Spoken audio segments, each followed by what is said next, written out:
Vipi? Sawa. Sema nilikuwa ndani ya sisi vitu humo. Okay. Sawa. Yaani hapa baada sasa hivi dakika 61 ifika dakika 36. Na kitu kitakuwa kimeisha ndani. Kuna panya ananisumbua huko, nilikuwa mzima kutega sumu. Nimekologa. Unajua unapenda karanga hii. Sumu. Nimekologa ndo nimetega huko ndani kwa muda sio tu.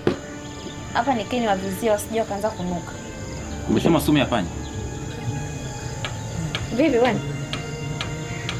Wananisumbua, yaani muda wote kwa nimeamua niwakatishe hapo kidogo. Dakika 5 tu anaenda sio nyingi. Nimeisha. Umeisha nini? Kuna maziwa ndani? Hamna maziwa. Haya, ndio kuzika.